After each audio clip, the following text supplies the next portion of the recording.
So hello guys, welcome back to my channel. और आज का ये वीडियो काफ़ी इंपॉर्टेंट होने वाला है क्योंकि आज के इस वीडियो में हम बात करने वाले हैं ऐसे टॉप जीके एमसीक्यू जो काफ़ी इंपॉर्टेंट है पेपर के पॉइंट ऑफ व्यू, जो कि पेपर में पूछे जा चुके हैं और चांस है कि आने वाले एग्जाम में भी पूछे जा सकते हैं। सो आज हम ऐसे 300 क्वेश्चंस की प्रैक्टिस करने वाले हैं जो कि इंपॉर्टेंट है पेपर के पॉइंट ऑफ व्यू। तो शुरुआत करते हैं आज के हमारे इस जीके स्टडी की। तो सबसे पहला प्रश्न है, रथ यात्रा किस भगवान के लिए प्रसिद्ध है?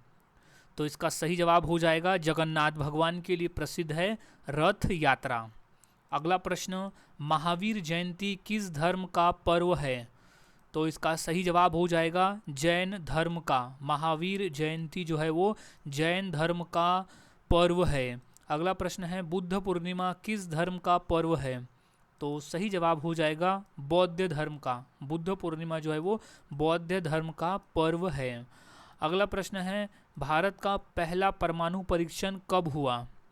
तो सही जवाब है 1974 में हुआ था भारत का पहला परमाणु परीक्षण, जो कि पोखरण में हुआ था। अगला प्रश्न है, भारत की पहली महिला चीफ जस्टिस कौन थी?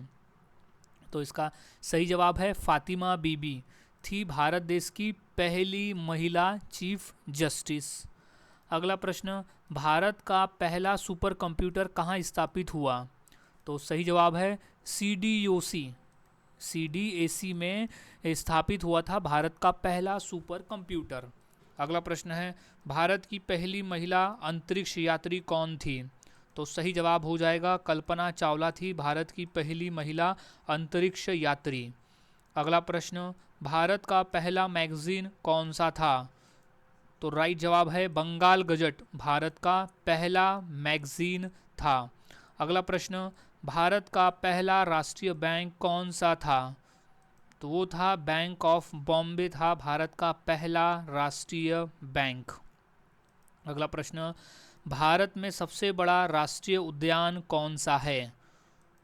तो इसका सही जवाब है जिम कॉर्बेट राष्ट्रीय उद्यान है भारत का सबसे बड़ा राष्ट्रीय उद्यान। अगला प्रश्न, थर्मामीटर का आविष्कार किसने किया?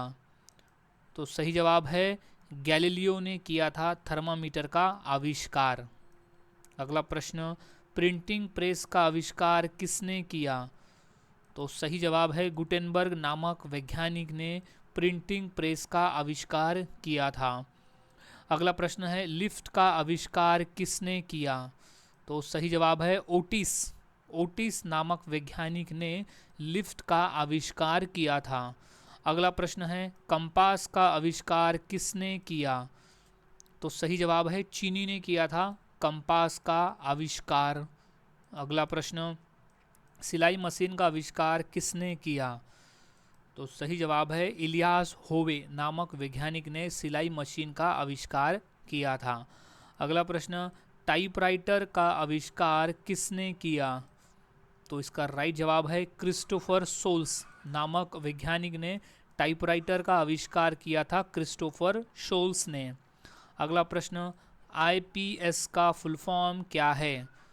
तो सही जवाब है इंडियन पुलिस सर्विस। IPS का फुल फॉर्म होता है इंडियन पुलिस सर्विस। अगला प्रश्न, IFS का फुल फॉर्म क्या है? तो वो होता है इंडियन फॉरेन सर्विस होता है IFS का फुल फॉर्म। अगला प्रश्न, NGO का फुल फॉर्म क्या है? सो गाइस सही जवाब हो जाएगा नॉन गवर्नमेंटल ऑर्गेनाइजेशन कहते हैं NGO को, नॉन गवर्नमेंटल ऑर्गेनाइजेशन। अगला प्रश्न, पिन का फुल फॉर्म क्या है? तो वो होता है पर्सनल आइडेंटिफिकेशन नंबर। पिन का फुल फॉर्म होता है पर्सनल आइडेंटिफिकेशन नंबर। अगला प्रश्न है, PDF का फुल फॉर्म क्या है? तो इसका सही जवाब है पोर्टेबल डॉक्यूमेंट फॉर्मेट। PDF का फुल फॉर्म होता है पोर्टेबल डॉक्यूमेंट फॉर्मेट। अगला प्रश्न है, सिम का फुल फॉर्म क्या है?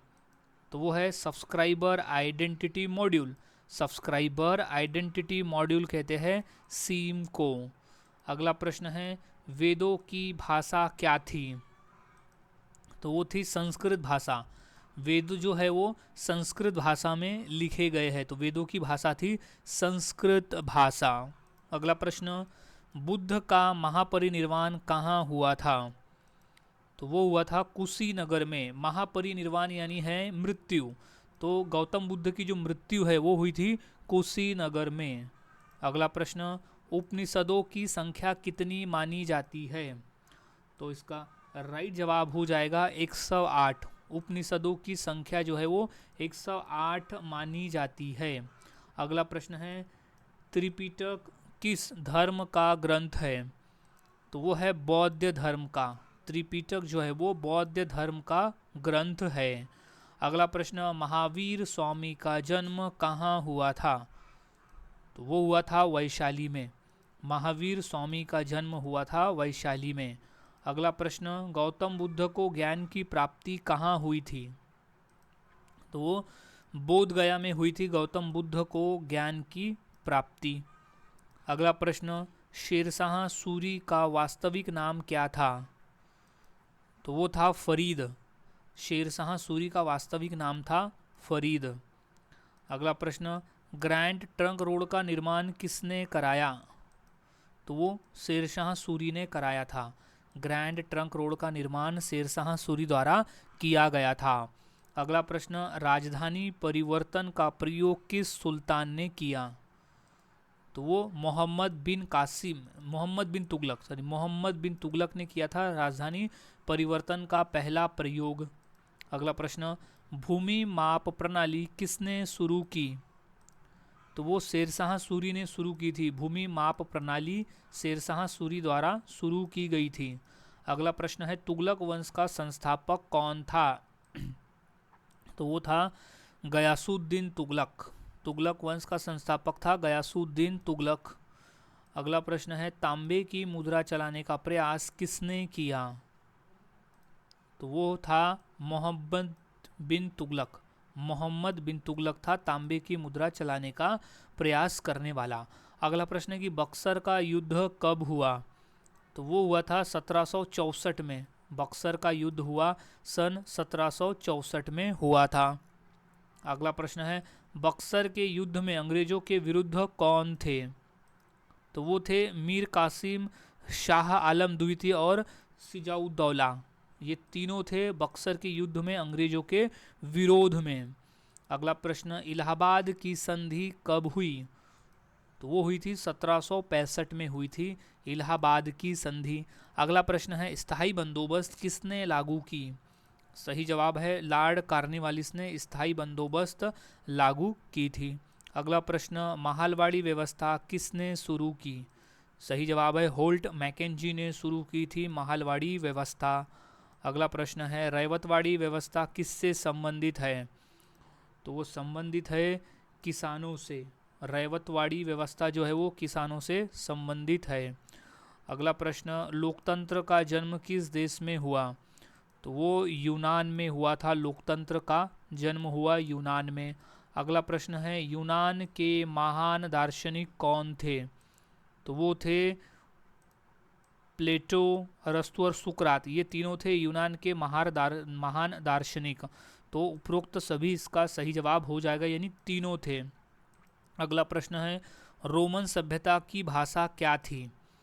तो वो थी लैटिन भाषा। रोमन सभ्यता की जो भाषा थी वो थी लैटिन भाषा। अगला प्रश्न है, जूलियस सीजर किस सभ्यता से संबंधित थे? तो वो थे रोम से। जूलियस सीजर जो थे वो रोम सभ्यता से संबंधित थे। अगला प्रश्न है, मध्यकालीन यूरोप में सामंतवाद को क्या कहा जाता है? तो वो फ्यूडलिज्म कहा जाता है मध्यकालीन यूरोप में सामंतवाद को। अगला प्रश्न है, क्रूसेड्स किससे संबंधित थे? तो वो धर्म युद्ध से संबंधित थे क्रूसेड्स। अगला प्रश्न, समानता का अधिकार किस अनुच्छेद से संबंधित है? तो वो अनुच्छेद है 14 से 18। समानता का जो अधिकार है वो अनुच्छेद 14 से 18 से संबंधित है। अगला प्रश्न, संविधान प्रारूप समिति के अध्यक्ष कौन थे? तो वो थे डॉक्टर भीमराव अंबेडकर थे। संविधान प्रारूप समिति के अध्यक्ष डॉक्टर भीमराव अंबेडकर थे। अगला प्रश्न है, भारतीय संविधान में वर्तमान में कितने अनुच्छेद हैं? तो इसका सही जवाब है 448 अनुच्छेद है वर्तमान में भारतीय संविधान में। अगला प्रश्न है, भारतीय संविधान के जनक किसे कहा जाता है? तो हम डॉक्टर भीमराव अंबेडकर को भारतीय संविधान का जनक कहते हैं, याद में इसे रख लेना है। अब नेक्स्ट क्वेश्चन है, भारतीय संविधान में मूल अधिकार किस भाग में है? तो वो है भाग 3 में। भारतीय संविधान में मूल अधिकार जो है वो भाग 3 में है। अगला प्रश्न है, जीवन और व्यक्तिगत स्वतंत्रता का अधिकार कौन सा अनुच्छेद है? तो इसका सही जवाब हो जाएगा अनुच्छेद 21 है। याद में रख लेना है कि जीवन और व्यक्तिगत स्वतंत्रता का जो अधिकार है वो अनुच्छेद 21 में दिया है। अगला प्रश्न है, भारतीय रिजर्व बैंक की स्थापना कब हुई? सही जवाब है 1935 को हुई थी भारतीय रिजर्व बैंक की स्थापना। वो था 1 अप्रैल 1935 को हुई थी। भारतीय रिजर्व बैंक अधिनियम 1934 के तहत ये स्थापना हुई थी। अगला प्रश्न है, भारतीय रिजर्व बैंक का मुख्यालय कहाँ पर है? तो इसका सही जवाब हो जाएगा मुंबई में स्थित है। भारतीय रिजर्व बैंक का जो मुख्यालय है वो मुंबई में स्थित है। अगला प्रश्न है, भारत में नोट जारी करने का अधिकार किसके पास में है? तो सही जवाब हो जाएगा भारतीय रिजर्व बैंक के पास में है। भारत में नोट जारी करने का जो अधिकार है वो भारतीय रिजर्व बैंक के पास में है। अगला प्रश्न है, हरित क्रांति का संबंध किससे है? तो वो कृषि से है। हरित क्रांति का जो संबंध है वो कृषि के क्षेत्र से है। अगला प्रश्न है, भारत का केंद्रीय बैंक कौन सा है? तो वो है भारतीय रिजर्व बैंक। भारत का केंद्रीय बैंक है भारतीय रिजर्व बैंक। अगला प्रश्न, भारत में कृषि का सकल घरेलू उत्पाद यानी जीडीपी में लगभग कितना योगदान है? तो वो लगभग 15% का योगदान है कृषि का हमारे जीडीपी में। अगला प्रश्न है, भारत का सबसे दक्षिणी बिंदु कौन सा है? तो वो है इंदिरा पॉइंट। भारत का सबसे दक्षिणी बिंदु है इंदिरा पॉइंट, या इंदिरा पॉइंट। अगला प्रश्न, भारत की सबसे ऊंची पर्वत चोटी कौन सी है? तो सही जवाब है कंचनजंगा हमारे भारत देश की सबसे ऊंची पर्वत चोटी है। अगला प्रश्न है, केटू पर्वत भारत के किस भाग में स्थित है? ये इंपॉर्टेंट प्रश्न है। तो इसका सही जवाब है पाक अधिकृत कश्मीर में स्थित है केटू पर्वत। अगला प्रश्न है, भारत की सबसे लंबी नदी कौन सी है? तो इसका सही जवाब है गंगा नदी है हमारे भारत देश की सबसे लंबी नदी, जिसकी कुल लंबाई है 2525 किलोमीटर, जो कि गंगोत्री जो कि स्थित है उत्तराखंड राज्य में, वहाँ से निकलते हुए वो बंगाल की खाड़ी में आकर गिरती है, जो कि कुल टोटल लंबाई उसकी हो जाती है 2525 किलोमीटर, जो कि सबसे लंबी नदी है हमारे भारत देश की। अगला प्रश्न है कि भारत की सबसे लंबी प्रायद्वीपीय नदी कौन सी है? तो वो नदी है गोदावरी नदी। भारत देश की सबसे लंबी प्रायद्वीपीय नदी है और ये हमारे भारत देश की दूसरे नंबर की सबसे लंबी नदी है गोदावरी नदी। अगला प्रश्न है कि विश्व की सबसे लंबी नदी कौन सी है? तो इसका सही जवाब हो जाएगा नील नदी। विश्व की सबसे लंबी नदी का नाम है नील नदी। अगला प्रश्न है, विश्व की सबसे बड़ी नदी जल प्रवाह के अनुसार कौन सी है? तो इसका सही जवाब है अमेज़न है। विश्व की सबसे बड़ी नदी जल प्रवाह के अनुसार जो है वो अमेज़न नदी है। अगला प्रश्न है कि विश्व की सबसे लंबी पर्वत श्रृंखला कौन सी है? तो इसका सही जवाब है एडिस पर्वत श्रृंखला है विश्व की सबसे लंबी पर्वत श्रृंखला। अगला प्रश्न है, विश्व की सबसे ऊंची चोटी कौन सी है? तो इसका सही जवाब हो जाएगा माउंट एवरेस्ट।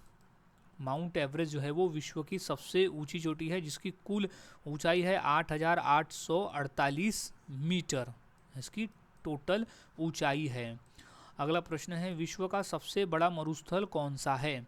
तो बर्फ वाला यानी ठंडा मरुस्थल है अंटार्कटिक मरुस्थल है विश्व का सबसे बड़ा मरुस्थल, और गर्म में बात करें तो वो सहारा मरुस्थल है।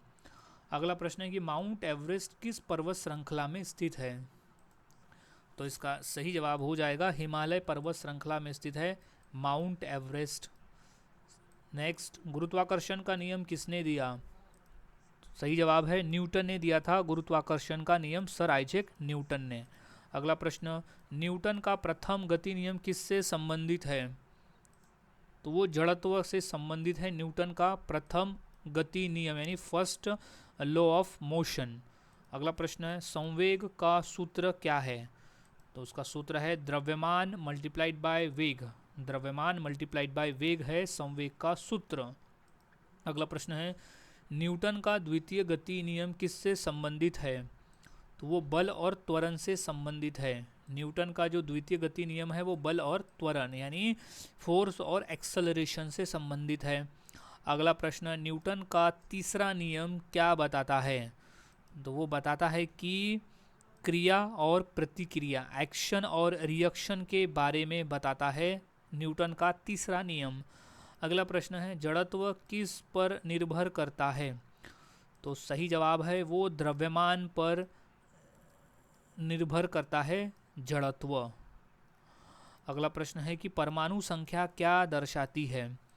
तो वो दर्शाती है परमाणु संख्या, प्रोटॉनों की संख्या और इलेक्ट्रॉनों की संख्या दर्शाती है परमाणु संख्या।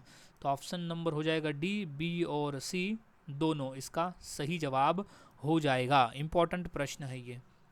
अब नेक्स्ट क्वेश्चन है कि समस्थानिक किसे कहते हैं? तो समस्थानिक कहा जाता है समान परमाणु संख्या पर भिन्न द्रव्यमान संख्या वाले परमाणु को कहा जाता है समस्थानिक। अगला प्रश्न है, द्रव्यमान संख्या क्या होती है?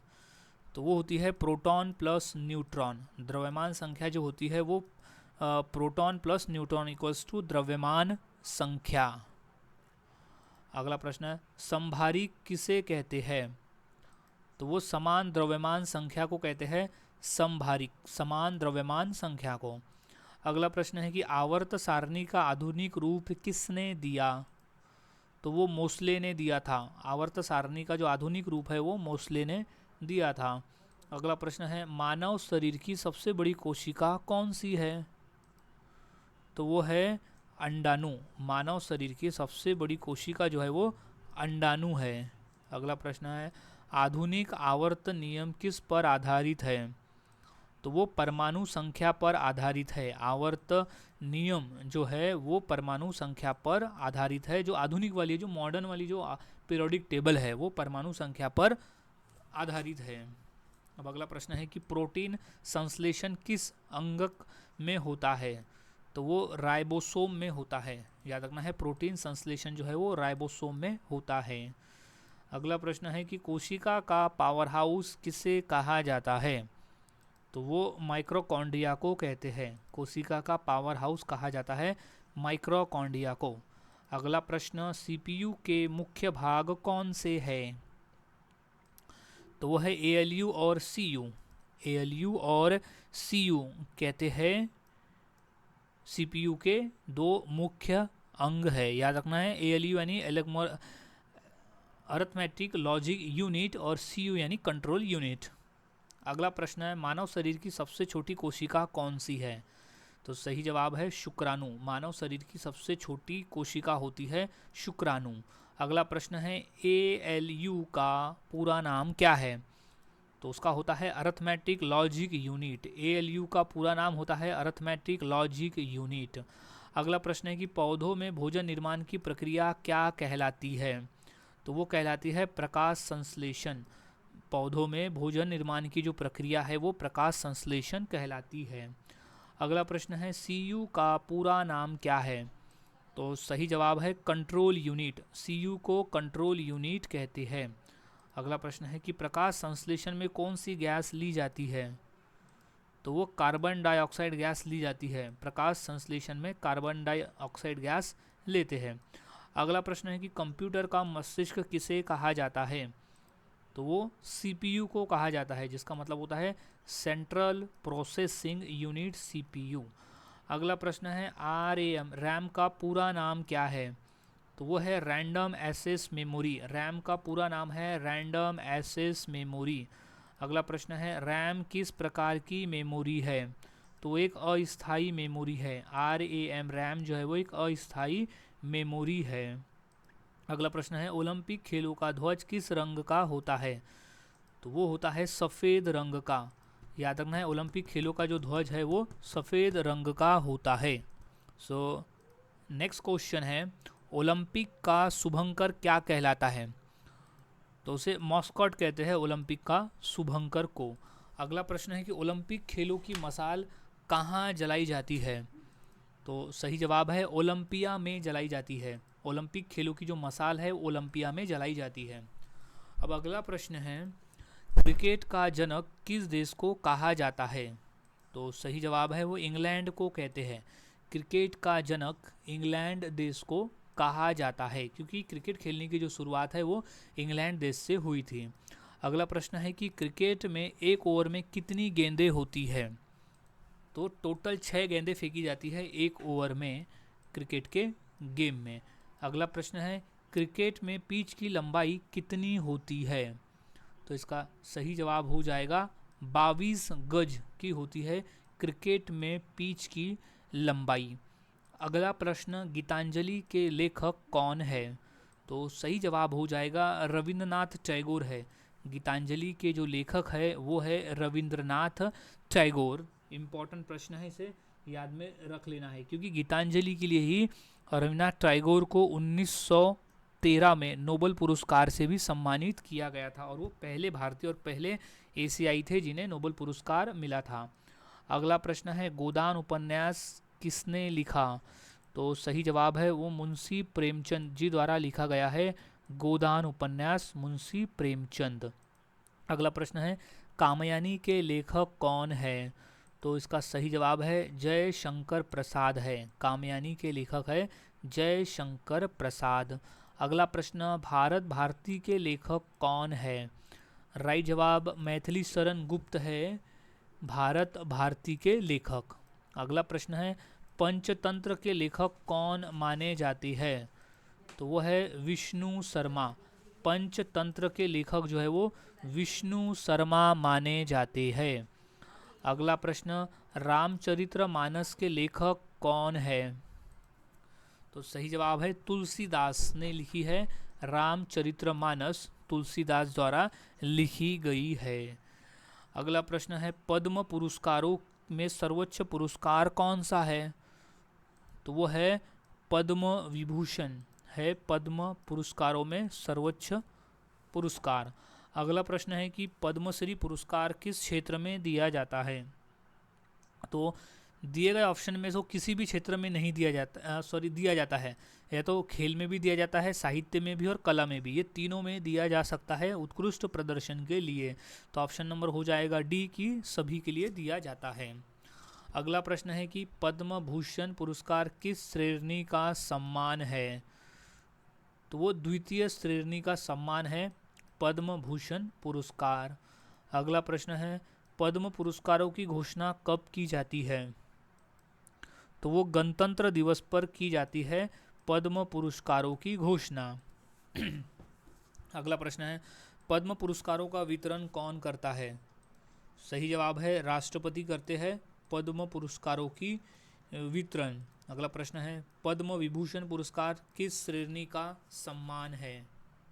तो वो द्वितीय श्रेणी का सम्मान है पद्म विभूषण। अगला प्रश्न है, अर्थशास्त्र का नोबेल पुरस्कार किसके द्वारा स्थापित किया गया? तो वो स्वीडन का केंद्रीय बैंक। अर्थशास्त्र का जो नोबेल पुरस्कार है वो स्वीडन के केंद्रीय बैंक द्वारा स्थापित किया गया है। अगला प्रश्न है, भारत के पहले नोबेल पुरस्कार विजेता कौन थे? तो वो थे सर रविंद्रनाथ टैगोर थे भारत के पहले नोबेल पुरस्कार विजेता। अगला प्रश्न है, नोबेल पुरस्कार में क्या दिया जाता है? तो वो है पदक, प्रमाण पत्र और धनराशि। पदक, प्रमाण पत्र व धनराशि दी जाती है नोबेल पुरस्कार में। अगला प्रश्न है, रविंद्रनाथ टैगोर को नोबेल पुरस्कार किस क्षेत्र में मिला? तो वो साहित्य के क्षेत्र में दिया गया है। रविंद्रनाथ टैगोर को नोबेल पुरस्कार जो है वो साहित्य के क्षेत्र में मिला है। अगला प्रश्न है, सीवी रमन को नोबेल पुरस्कार किस क्षेत्र में मिला है? तो वह है भौतिकी के क्षेत्र में। सर सीवी रमन को नोबेल पुरस्कार जो है वो भौतिक के क्षेत्र में मिला है, सन 1930 में मिला है रमन प्रभाव की खोज के लिए। अगला प्रश्न है, मदर टेरेसा का नोबेल पुरस्कार किस क्षेत्र में मिला है? तो वो शांति के क्षेत्र में मिला है मदर टेरेसा को नोबेल पुरस्कार। अगला प्रश्न है राष्ट्रीय युवा दिवस कब मनाया जाता है? तो वो 12 जनवरी को मनाते हैं। हम हर साल 12 जनवरी के दिन राष्ट्रीय और अंतर्राष्ट्रीय युवा दिवस मनाते हैं स्वामी विवेकानंद जी की याद में। अगला प्रश्न है राष्ट्रीय युवा दिवस किसके जन्मदिन पर मनाया जाता है?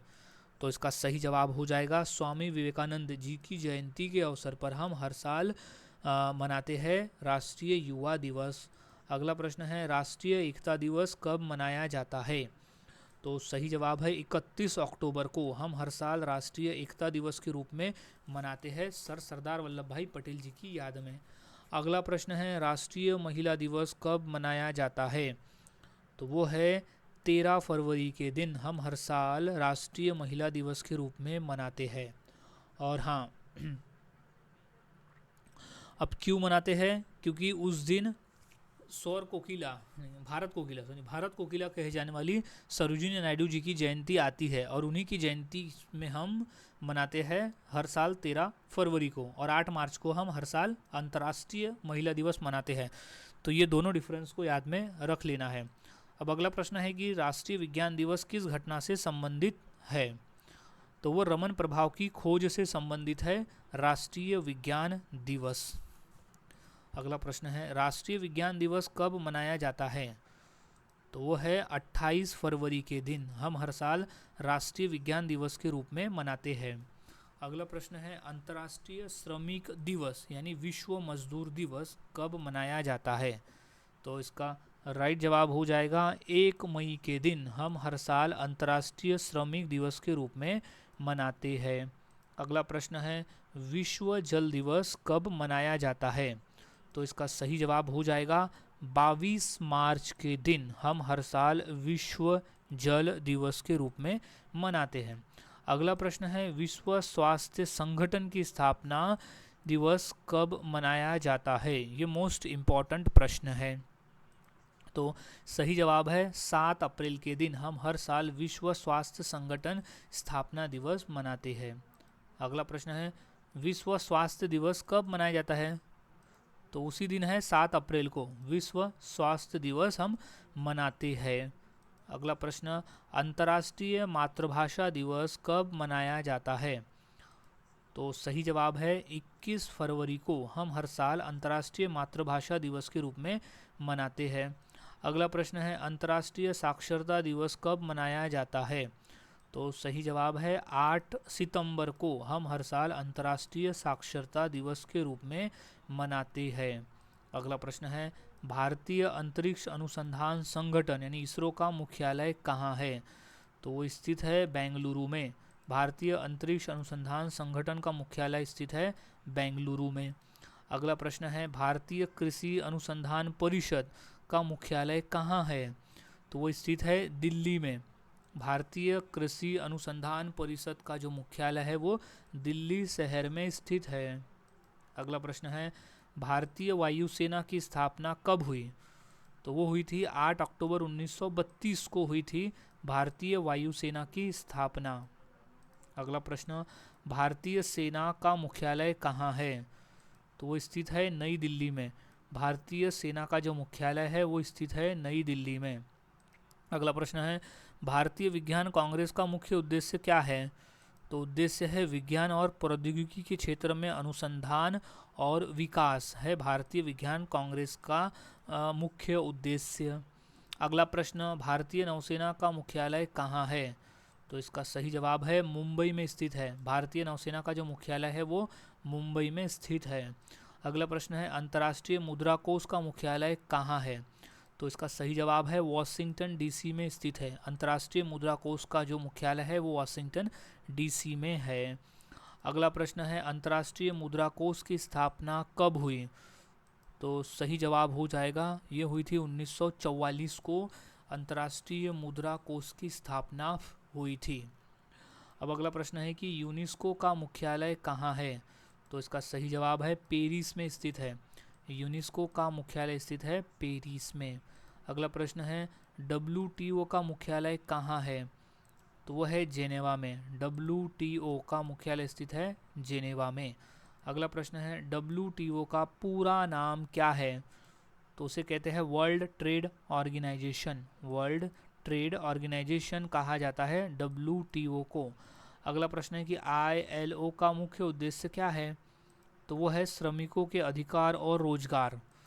ILO का मुख्य उद्देश्य है श्रमिकों के अधिकार, उनका रोजगार। अगला प्रश्न है सांगीतिक नृत्य और कथावाचक का मिश्रण किस नृत्य में देखा जाता है? तो वो कथकली में देखा जाता है। इंपॉर्टेंट है, याद में रख लेना है। अब नेक्स्ट क्वेश्चन है कि उड़ीसी नृत्य का मूल स्थल कौन सा है? तो वो है उड़ीसा। उड़ीसी नृत्य का जो मूल स्थल है वो उड़ीसा है। अगला प्रश्न है कि भारत में मुख्य शास्त्रीय नृत्य कितने हैं? तो वो है 6। भारत में मुख्य शास्त्रीय नृत्य जो है वो टोटल 6 है। अगला प्रश्न है कि भरतनाट्यम का प्रसिद्ध अंग कौन सा है? तो वो है त्रिभंग मुद्रा। भरतनाट्यम का प्रसिद्ध अंग है त्रिभंग मुद्रा। अगला प्रश्न है कुचिपुड़ी में मुखपट और नृत्य का समन्वय किस रूप में होता है? तो वो नाट्य रूप में होता है। कुचिपुड़ी में मुखपट और नृत्य का जो समन्वय है वो नाट्य रूप में होता है। अगला प्रश्न है कथकली नृत्य की मुख्य विशेषता क्या है? तो उसकी मुख्य विशेषता है मुखाभिनय और रंगमंचीय प्रस्तुति। मुखाभिनय और रंगमंचीय प्रस्तुति है कथकली नृत्य की मुख्य विशेषता। अब अगला प्रश्न है कि नवरात्रि किस देवी के लिए मनाई जाती है? तो इसका सही जवाब है देवी दुर्गा के लिए मनाई जाती है नवरात्रि का त्यौहार। अगला प्रश्न है कि ईद उल फितर किस धर्म का त्यौहार है? तो वो है मुस्लिम धर्म का त्यौहार है ईद उल फितर। अगला प्रश्न है क्रिसमस किसके जन्मदिन के अवसर पर मनाया जाता है? तो वो यीशु मसीहा के जन्मदिन के अवसर पर मनाया जाता है क्रिसमस का त्यौहार। सो नेक्स्ट क्वेश्चन है गुरु पर्व किसका त्यौहार है? सही जवाब है सिख धर्म का त्यौहार है गुरु पर्व। अगला प्रश्न लोहरी किस राज्य का प्रसिद्ध पर्व है? सही जवाब है पंजाब राज्य का। लोहरी जो है वो पंजाब राज्य का प्रसिद्ध पर्व है। अगला प्रश्न है पोंगल किस राज्य का मुख्य त्यौहार है? सही जवाब है तमिलनाडु का। पोंगल जो है वो तमिलनाडु राज्य का प्रमुख त्यौहार है। अगला प्रश्न है सितार किस संगीत में प्रयोग होने वाला प्रमुख वाद्य यंत्र है? तो वो हिंदुस्तानी संगीत में प्रयोग होने वाला प्रमुख वाद्य यंत्र है सितार। अगला प्रश्न है वीण किस संगीत का प्रमुख वाद्य है? तो वो कर्नाटक संगीत का प्रमुख वाद्य है वीण। अगला प्रश्न भारत में भक्ति संगीत का प्रमुख स्वरूप कौन सा है? तो वो है भजन और कीर्तन। भारत में भक्ति संगीत का जो प्रमुख स्वरूप है वो है भजन और कीर्तन। अगला प्रश्न है ठुमरी किस संगीत शैली से संबंधित है? तो वो है हिंदुस्तानी शास्त्रीय संगीत शैली से संबंधित है ठुमरी। अगला प्रश्न भारत में कबीर पंथ के भजन किस प्रकार के संगीत में गाए जाते हैं? तो वो भक्ति संगीत में गाए जाते हैं। अगला प्रश्न भारत में गजल संगीत का मूल भाषा कौन सी है? तो वो है उर्दू। भारत में गजल संगीत की जो मूल भाषा है वो है उर्दू। अगला प्रश्न है जैन धर्म के कितने तीर्थकर माने जाते हैं? तो टोटल 24 तीर्थकर माने जाते हैं, याद में रख लेना है। पहले तीर्थकर थे ऋषभदेव जिन्हें जैन धर्म का संस्थापक माना जाता है, और अंतिम यानी 24वें जो तीर्थकर थे वो थे महावीर स्वामी। अगला प्रश्न भारत में बौद्ध धर्म का प्रमुख केंद्र कौन सा है? तो वो है बोध गया। भारत में बौद्ध धर्म का जो प्रमुख केंद्र है वो है बोध गया। अगला प्रश्न है सिख धर्म में गुरु ग्रंथ साहिब किसका रूप है? तो वो पवित्र ग्रंथ का रूप है गुरु ग्रंथ साहिब। अगला प्रश्न है हिंदू धर्म के प्रमुख ग्रंथ कौन से हैं? तो वो है वेद, उपनिषद और गीता। ये है हिंदू धर्म के प्रमुख ग्रंथ। अगला प्रश्न है इस्लाम धर्म में नमाज कितनी बार पढ़ी जाती है दिन में? तो वो 5 बार पढ़ी जाती है इस्लाम धर्म में नमाज। अगला प्रश्न है भारत में मुस्लिम धर्मावलंबियों की संख्या कितनी है? तो लगभग 14.2% है भारत में मुस्लिम धर्मावलंबियों की संख्या। अगला प्रश्न भारत का पहला राष्ट्रमंडल खेल कब हुआ? तो वो हुआ था 1951 दिल्ली में, 1951 दिल्ली में हुआ था। नेक्स्ट, भारत की पहली महिला राष्ट्रपति कौन थी? तो वो थी प्रतिभा पाटिल, प्रतिभाताई पाटिल थी भारत की पहली महिला राष्ट्रपति। अगला प्रश्न है, भारत की पहली महिला प्रधानमंत्री कौन थी? तो वो थी इंदिरा गांधी, हमारे भारत देश की पहली महिला प्रधानमंत्री थी। अगला प्रश्न, भारत की पहली संविधान सभा के अध्यक्ष कौन थे?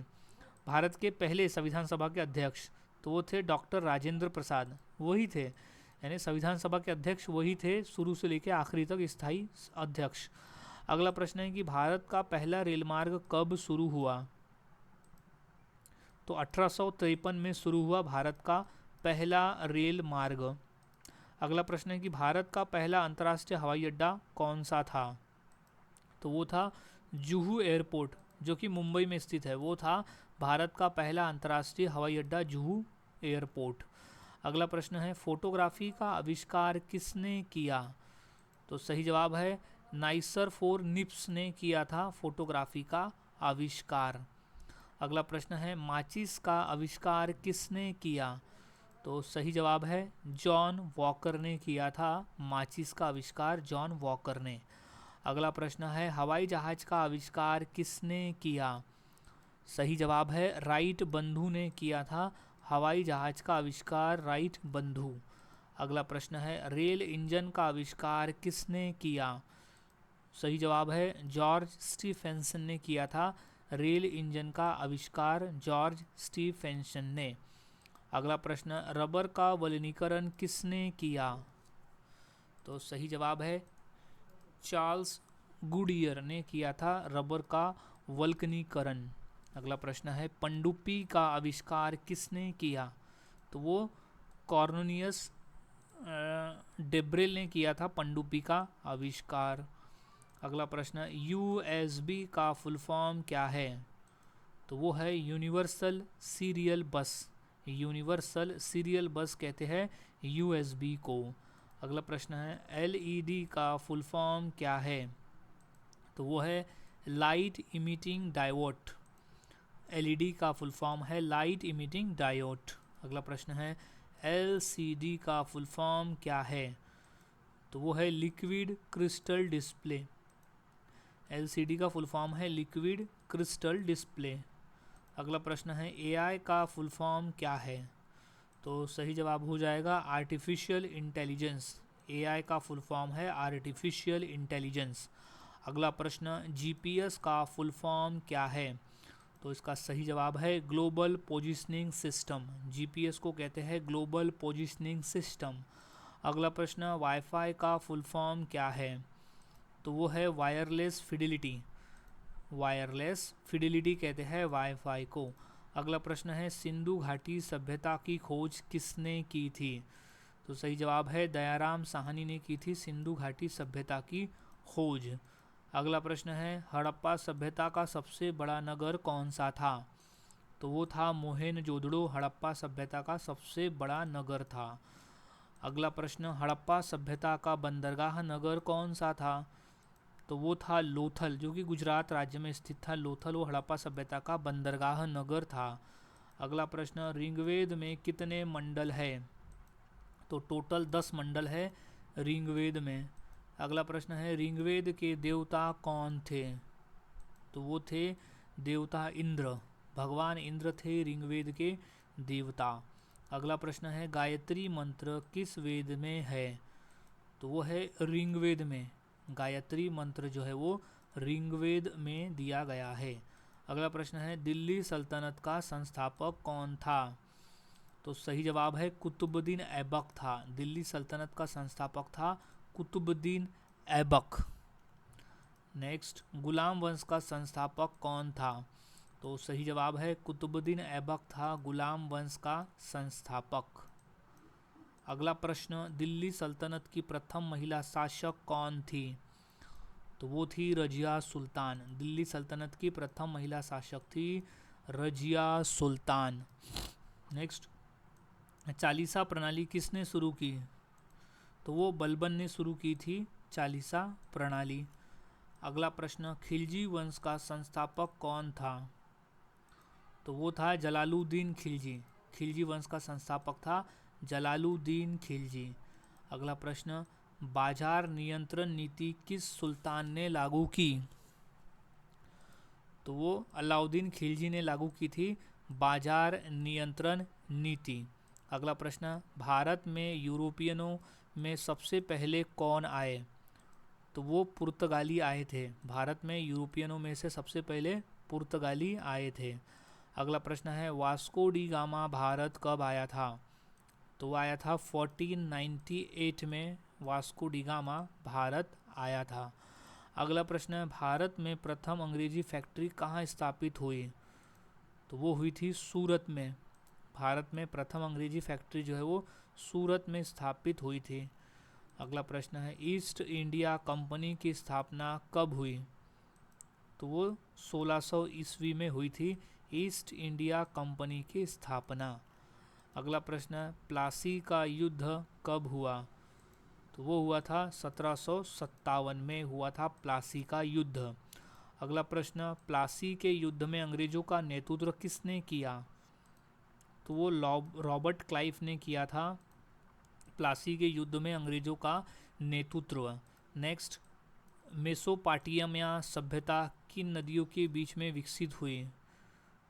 तो वो टाइग्रिस और यूफ्रेटिस, इन दो नदियों के बीच में विकसित हुई थी मेसोपोटामिया सभ्यता। अगला प्रश्न, विश्व की सबसे प्राचीन सभ्यताओं में कौन शामिल नहीं है? तो वो रोम है, जो कि विश्व की सबसे प्राचीन सभ्यताओं में शामिल नहीं है। अगला प्रश्न, हम्मुराबी की संहिता किस सभ्यता से संबंधित है? तो वो मेसोपोटामिया से संबंधित है। हम्मुराबी की संहिता जो है वो मेसोपोटामिया सभ्यता से संबंधित है। अगला प्रश्न है, पिरामिड किस सभ्यता की देन है? तो वो है मिस्र की देन है। पिरामिड जो है वो मिस्र की देन है। याद में इसे अच्छी तरह से रख लेना है। सो अब नेक्स्ट क्वेश्चन है कि ओलंपिक खेलों की शुरुआत कहाँ हुई? सो वो हुई थी यूनान में। ओलंपिक खेलों की जो शुरुआत है वो यूनान में हुई थी। अगला प्रश्न है, भारतीय संविधान सभा की स्थापना कब हुई? तो वो 1946 में हुई थी। भारतीय संविधान सभा की स्थापना 1946 को। अगला प्रश्न है कि संविधान सभा की पहली बैठक कब हुई? वो हुई थी 9 दिसंबर 1946 के दिन हुई थी संविधान सभा की पहली बैठक। अगला प्रश्न, संविधान सभा के अस्थायी अध्यक्ष कौन थे? तो वो थे डॉक्टर सच्चिदानंद सिन्हा थे अस्थायी अध्यक्ष। फिर बाद में डॉक्टर राजेंद्र प्रसाद को स्थायी रूप से बनाया गया। अगला प्रश्न है कि संविधान सभा के स्थायी अध्यक्ष कौन थे? तो वो थे डॉक्टर राजेंद्र प्रसाद थे संविधान सभा के स्थायी अध्यक्ष। अगला प्रश्न है कि भारतीय संविधान को अंगीकृत यानी अडॉप्ट कब किया गया? तो वो था 26 नवंबर 1949 को भारतीय संविधान को अंगीकृत यानी अडॉप्ट किया गया। अगला प्रश्न है, भारतीय संविधान कब लागू हुआ? तो वो हुआ था 26 जनवरी 1950 को भारतीय संविधान लागू हुआ। अगला प्रश्न है, भारतीय अर्थव्यवस्था का स्वरूप कैसा है? तो वो मिश्रित है। भारतीय अर्थव्यवस्था का जो स्वरूप है वो मिश्रित तौर पर है। अगला प्रश्न, भारत में योजना आयोग की स्थापना कब हुई? तो वो हुई थी 1950 को। 15 मार्च 1950 को हुई थी भारत में योजना आयोग की स्थापना। इम्पॉर्टेंट प्रश्न है ये। नेक्स्ट क्वेश्चन है, भारत की पहली पंचवर्षीय योजना किस वर्ष शुरू हुई?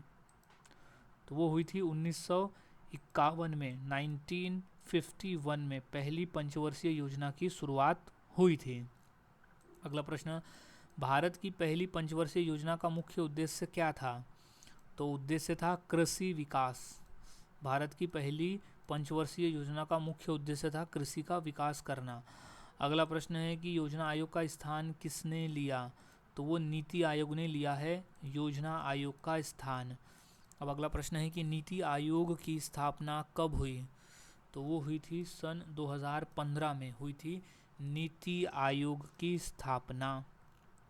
अगला प्रश्न है, भारत का कुल क्षेत्रफल कितना है? तो वो है 32.8 लाख वर्ग किलोमीटर है भारत का कुल क्षेत्रफल। अगला प्रश्न है क्षेत्रफल की दृष्टि से भारत विश्व में किस स्थान पर है? तो वो 7वें स्थान पर है। क्षेत्रफल की दृष्टि से में भारत 7वें नंबर का सबसे बड़ा देश है। अगला प्रश्न है जनसंख्या की दृष्टि से भारत का स्थान क्या है? तो वो है प्रथम स्थान। जनसंख्या की दृष्टि से भारत का प्रथम स्थान आता है। अब अगला प्रश्न है कि भारत की स्थलीय सीमाएं कितने देशों से मिलती है? तो वह 7 देशों से मिलती है। भारत की स्थलीय सीमाएं 7 देशों से मिलती है। अगला प्रश्न है कि भारत का सबसे उत्तरी बिंदु कौन सा है? तो वह इंदिरा कोल है भारत का सबसे उत्तरी बिंदु। अगला प्रश्न, भारत का सबसे दक्षिणी बिंदु कौन सा है? तो वह है इंदिरा पॉइंट। भारत का सबसे दक्षिणी बिंदु है इंदिरा पॉइंट। अगला प्रश्न है क्षेत्रफल की दृष्टि से विश्व का सबसे बड़ा महाद्वीप कौन सा है? तो इसका सही जवाब हो जाएगा एशिया महाद्वीप। क्षेत्रफल की दृष्टि से एशिया महाद्वीप जो है वो विश्व का सबसे बड़ा महाद्वीप है। अगला प्रश्न है कि क्षेत्रफल की दृष्टि से विश्व का सबसे छोटा महाद्वीप कौन सा है? तो वो है ऑस्ट्रेलिया महाद्वीप। क्षेत्रफल की दृष्टि से विश्व का ऑस्ट्रेलिया महाद्वीप सबसे छोटा महाद्वीप है। अगला प्रश्न है जनसंख्या की दृष्टि से विश्व का सबसे बड़ा महाद्वीप कौन सा है? तो वह है एशिया महाद्वीप। विश्व में जनसंख्या की दृष्टि से सबसे बड़ा है, क्योंकि एशिया में ही हमारा भारत देश भी आता है और चाइना भी आता है, तो ये दोनों ही तो पॉपुलेशन में बहुत आगे है। अगला प्रश्न है कि विश्व में कुल कितने महाद्वीप है? तो वो टोटल 7 महाद्वीप है। विश्व में टोटल 7 महाद्वीप है। अगला प्रश्न है कि विश्व का सबसे बड़ा महासागर कौन सा है? तो वो है प्रशांत महासागर। विश्व का सबसे बड़ा महासागर है प्रशांत महासागर। इम्पॉर्टेंट पॉइंट है ये। अब नेक्स्ट क्वेश्चन है कि क्षेत्रफल की दृष्टि से विश्व का सबसे छोटा महासागर कौन सा है? तो वो है आर्कटिक महासागर। क्षेत्रफल की दृष्टि से आर्कटिक महासागर जो है वो विश्व का सबसे छोटा महासागर है। अगला प्रश्न है कि भौतिक विज्ञान किसका अध्ययन है? तो वो पदार्थ व ऊर्जा का। भौतिक विज्ञान जो है वो पदार्थ और ऊर्जा का अध्ययन है। अगला प्रश्न है कि बल की ऐसा इकाई क्या है? तो सही जवाब हो जाएगा न्यूटन। बल की जो ऐसा इकाई होती है वो न्यूटन में है।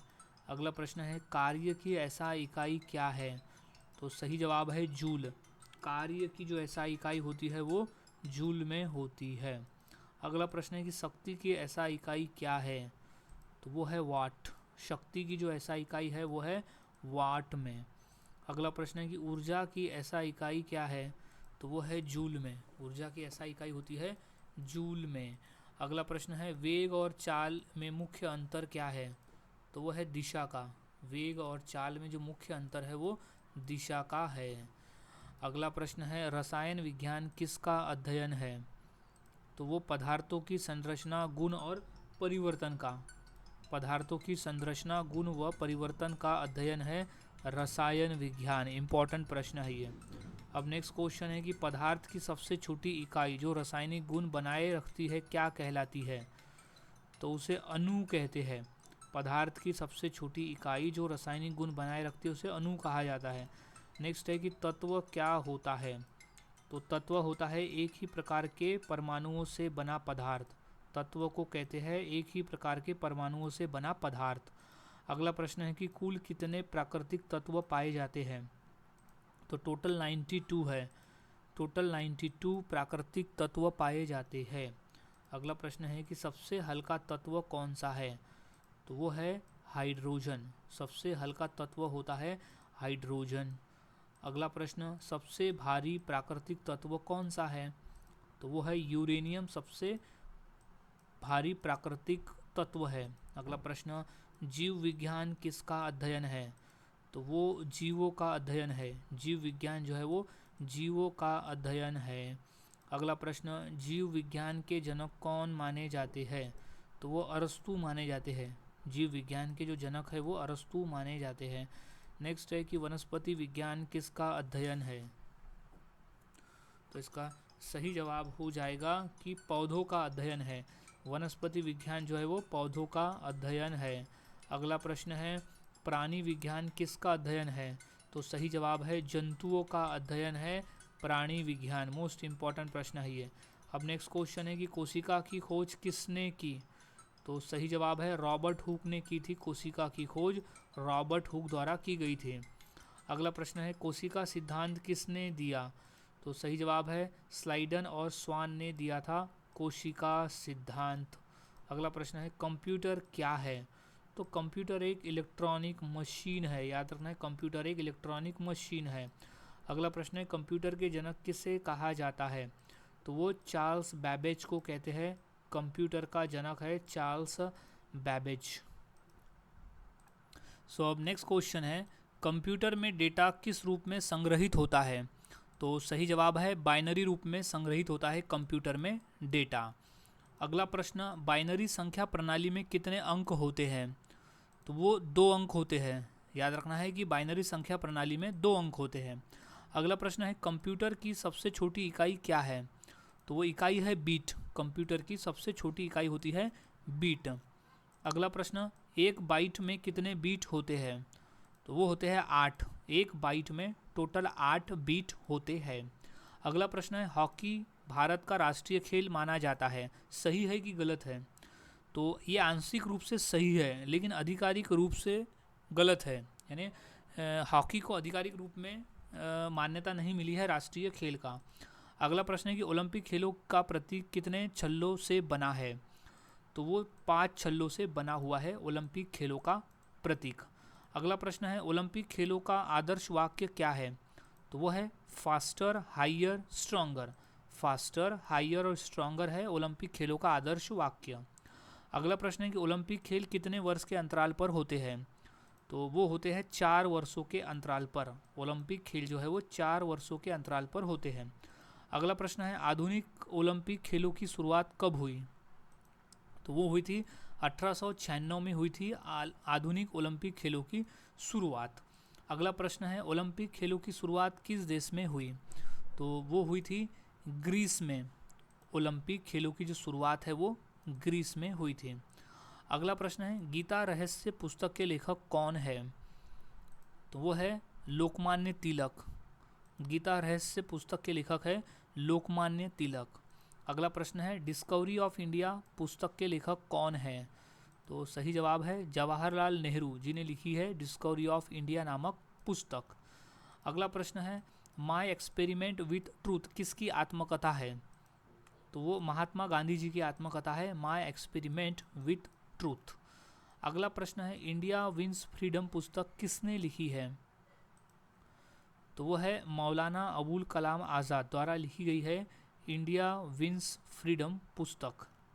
अगला प्रश्न आनंदमठ के लेखक कौन है? तो वो है बंकिम चंद्र चट्टोपाध्याय, आनंदमठ के लेखक है बंकिम चंद्र चट्टोपाध्याय। अगला प्रश्न है वंदे मातरम किस पुस्तक से लिया गया है? तो वो आनंदमठ से लिया गया है, वंदे मातरम जो है वो आनंदमठ पुस्तक से लिया गया है। अगला प्रश्न है भारत का सर्वोच्च नागरिक सम्मान पुरस्कार कौन सा है? तो वो है भारत रत्न, भारत का सर्वोच्च नागरिक सम्मान पुरस्कार है भारत रत्न। अगला प्रश्न है भारत रत्न पुरस्कार की शुरुआत कब हुई? तो वो हुई थी 1954 में हुई थी भारत रत्न पुरस्कार की शुरुआत। अगला प्रश्न है भारत रत्न सबसे पहले किसे दिया गया था? तो वो थे सी राजगोपालाचारी को दिया गया था भारत रत्न सबसे पहले। अगला प्रश्न भारत रत्न अब तक कितने लोगों को दिया जा चुका है?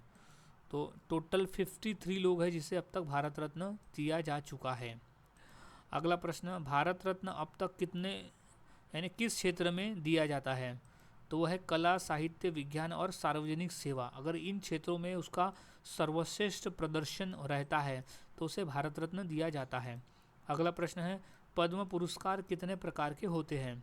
तो ये होते हैं टोटल 3 प्रकार के, पद्म पुरस्कार जो है वो 3 प्रकार के होते हैं। अगला प्रश्न है कि नोबेल पुरस्कार की शुरुआत किस वर्ष हुई? तो वो हुई थी 1901 में हुई थी नोबेल पुरस्कार की शुरुआत। अगला प्रश्न नोबेल पुरस्कार की स्थापना किसने की? तो वह अल्फ्रेड नोबेल ने की है, नोबेल पुरस्कार की जो स्थापना है वो अल्फ्रेड नोबेल ने की। अगला प्रश्न है नोबेल पुरस्कार कितने क्षेत्रों में दिया जाता है? तो वो 6 क्षेत्रों में दिया जाता है, नोबेल पुरस्कार जो है वो टोटल 6 क्षेत्रों में दिया जाने वाला पुरस्कार है। अगला प्रश्न है नोबेल पुरस्कार किन क्षेत्रों में दिया जाता है? तो वो है भौतिक, रसायन, चिकित्सा, साहित्य, शांति और अर्थशास्त्र। तो ऐसे 6 क्षेत्रों में दिया जाने वाला पुरस्कार है नोबेल पुरस्कार। अगला प्रश्न है नोबेल शांति पुरस्कार कहाँ दिया जाता है? तो वो ओस्लो शहर में दिया जाता है। नॉर्वे के ओस्लो शहर में शांति पुरस्कार दिया जाता है, केवल शांति पुरस्कार। और बाकी जो नोबेल पुरस्कार है वो फिर स्टॉकहोम शहर में दिया जाता है, स्वीडन के। अगला प्रश्न है कि भौतिकी, रसायन और साहित्य के क्षेत्र के नोबेल पुरस्कार कहाँ दिए जाते हैं? तो वो दिए जाते हैं स्टॉकहोम शहर में दिए जाते हैं। अगला प्रश्न है कि भारत का राष्ट्रीय पर्व कौन सा है? तो वो गांधी जयंती भी है, स्वतंत्रता दिवस भी है और गणतंत्र दिवस भी है। तो तीनों आ जाएगा, तो उपरोक्त सभी इसका सही जवाब हो जाएगा। अगला प्रश्न है भारत में स्वतंत्रता दिवस कब मनाया जाता है? तो इसका सही जवाब है 15 अगस्त के दिन हम हर साल स्वतंत्रता दिवस के रूप में मनाते हैं। अगला प्रश्न है कि भारत में गणतंत्र दिवस कब मनाया जाता है? तो वो दिन है 26 जनवरी को भारत में गणतंत्र दिवस के रूप में हम मनाते हैं। अगला प्रश्न है कि गांधी जयंती कब मनाई जाती है? तो वो है 2 अक्टूबर को हर साल गांधी जयंती मनाई जाती है। अगला प्रश्न है राष्ट्रीय बाल दिवस कब मनाया जाता है? तो वो है 14 नवंबर के दिन हम हर साल राष्ट्रीय बाल दिवस के रूप में मनाते हैं। अगला प्रश्न है कि राष्ट्रीय शिक्षक दिवस कब मनाया जाता है? तो वो दिन है 5 सितंबर को हम हर साल राष्ट्रीय शिक्षक दिवस के रूप में मनाते हैं। अगला प्रश्न है अंतर्राष्ट्रीय महिला दिवस कब मनाया जाता है? तो वो दिन है 8 मार्च को हम हर साल अंतर्राष्ट्रीय महिला दिवस के रूप में मनाते हैं। अगला प्रश्न है अंतर्राष्ट्रीय पुरुष दिवस कब मनाया जाता है? तो वो दिन है 19 नवंबर को हम हर साल अंतर्राष्ट्रीय पुरुष दिवस के रूप में मनाते हैं। अगला प्रश्न है कि अंतर्राष्ट्रीय बाल दिवस कब मनाया जाता है? तो वो है 20 नवंबर को हर साल हम अंतर्राष्ट्रीय बाल दिवस के रूप में मनाते हैं। नेक्स्ट, अंतर्राष्ट्रीय योग दिवस कब मनाया जाता है? तो है 21 जून को हम हर साल अंतर्राष्ट्रीय योग दिवस के रूप में मनाते हैं। अगला प्रश्न है अंतर्राष्ट्रीय योग दिवस की शुरुआत कब हुई? तो वो हुई थी 2015 में हुई थी अंतर्राष्ट्रीय योग दिवस की शुरुआत। अगला प्रश्न है विश्व पर्यावरण दिवस कब मनाया जाता है? तो वो दिन है 5 जून को हम हर साल विश्व पर्यावरण दिवस के रूप में मनाते हैं। अगला प्रश्न है भारत का सबसे पुराना बैंक कौन सा है? तो वो बैंक है bank of India. Punjab Bharat का सबसे पुराना बैंक है बैंक ऑफ इंडिया। अगला प्रश्न है भारतीय रिजर्व बैंक की स्थापना कब हुई? तो वो हुई थी 1 अप्रैल 1935 को हुई थी भारतीय रिजर्व बैंक की स्थापना 1 अप्रैल 1935 के दिन। अगला प्रश्न है भारतीय रिजर्व बैंक का मुख्यालय कहाँ है? तो वो है मुंबई में। भारतीय रिजर्व बैंक का मुख्यालय है मुंबई में। अगला प्रश्न है कि भारत का सबसे बड़ा बीमा कंपनी कौन सी है? तो वह LIC है भारत की सबसे बड़ी बीमा कंपनी। अगला प्रश्न है भारतीय रेलवे का मुख्यालय कहाँ स्थित है? तो वो है नई दिल्ली में स्थित है। भारतीय रेलवे का मुख्यालय नई दिल्ली में स्थित है। अगला प्रश्न है भारतीय राष्ट्रीय राजमार्ग प्राधिकरण का कार्य क्या है? तो उसका कार्य है राष्ट्रीय राजमार्ग निर्माण और रख रखाव है भारतीय राष्ट्रीय राजमार्ग का कार्य। अगला प्रश्न है कि संयुक्त राष्ट्र की स्थापना कब हुई? तो वो हुई थी 1945 में हुई थी संयुक्त राष्ट्र की स्थापना। अगला प्रश्न है संयुक्त राष्ट्र का मुख्यालय कहाँ है? तो वो है न्यूयॉर्क शहर में। संयुक्त राष्ट्र का मुख्यालय स्थित है न्यूयॉर्क शहर में। अगला प्रश्न है संयुक्त राष्ट्र सुरक्षा परिषद के स्थायी सदस्य कौन कौन से हैं? तो वो है रूस, फ्रांस, अमेरिका, चीन, ब्रिटेन। रूस, फ्रांस, अमेरिका, चीन, ब्रिटेन है संयुक्त राष्ट्र सुरक्षा परिषद के स्थायी सदस्य। अगला प्रश्न है विश्व स्वास्थ्य संगठन का मुख्यालय कहाँ है? तो वो स्थित है जेनेवा शहर में है विश्व स्वास्थ्य संगठन का मुख्यालय। अगला प्रश्न है कि WHO की स्थापना कब हुई? तो वो हुई थी 1948 में हुई थी WHO की स्थापना। मोस्ट इम्पॉर्टेंट प्रश्न है ये। नेक्स्ट है कि विश्व बैंक का मुख्यालय कहाँ पर है? तो वो वॉशिंगटन DC में है। विश्व बैंक का मुख्यालय है वॉशिंगटन DC में। अगला प्रश्न है भारत का शास्त्रीय नृत्य कौन सा माना जाता है? तो कथक भी है, भरतनाट्यम भी है और कुचिपुड़ी भी है। तो ये तीनों को माना जाता है। अब अगला प्रश्न है कि भरतनाट्यम नृत्य का मूल स्थल कौन सा है? तो वो है तमिलनाडु। भरतनाट्यम का मूल स्थल है तमिलनाडु। अगला प्रश्न है कि कुचिपुड़ी नृत्य का मूल स्थल कौन सा है? तो वो है आंध्र प्रदेश। कुचिपुड़ी नृत्य का जो मूल स्थल है वो है आंध्र प्रदेश। अगला प्रश्न है कथक नृत्य का मूल स्थल कौन सा है? तो वो है राजस्थान और उत्तर प्रदेश से कथक नृत्य का मूल स्थल। तो नेक्स्ट क्वेश्चन है राखी का त्यौहार किसके लिए मनाया जाता है? तो वो है भाई बहन के प्रेम के लिए मनाया जाता है राखी का त्यौहार। सो अब नेक्स्ट क्वेश्चन है कि राग और ताल किस संगीत के महत्वपूर्ण होते हैं? तो वो शास्त्रीय संगीत में महत्वपूर्ण होते हैं राग और ताल। अगला प्रश्न है जैन धर्म के संस्थापक कौन है? तो है आदिनाथ। आदिनाथ यानी ऋषभदेव, दोनों एक ही नाम है, आदिनाथ और ऋषभदेव, तो वो जैन धर्म के संस्थापक है। अगला प्रश्न है भारत के पहले राष्ट्रपति कौन थे? तो वो थे डॉक्टर राजेंद्र प्रसाद थे भारत देश के पहले राष्ट्रपति। अगला प्रश्न है सिख धर्म की स्थापना किसने की? तो वो थे गुरु नानक देव जी ने की थी सिख धर्म की स्थापना। अगला प्रश्न है स्टेटोस्कोप का आविष्कार किसने किया? तो वो रेने लायनिक नामक वैज्ञानिक ने किया था। अगला प्रश्न है कैलकुलेटर का आविष्कार किसने किया? तो वो था ब्लेज पास्कल नामक वैज्ञानिक ने कैलकुलेटर का आविष्कार किया था, ब्लेज पास्कल ने। अगला प्रश्न है कि माइक्रोस्कोप का आविष्कार किसने किया? तो वो है जेनसेन नामक वैज्ञानिक ने किया था माइक्रोस्कोप का आविष्कार। सो गाइज आज के वीडियो में हमने ऐसे 300 क्वेश्चंस की प्रैक्टिस की जो काफ़ी इम्पॉर्टेंट है पेपर के पॉइंट ऑफ व्यू। तो यहाँ सभी क्वेश्चन इम्पॉर्टेंट है, सभी क्वेश्चन के आंसर को अच्छी तरह से याद में रख लेना है।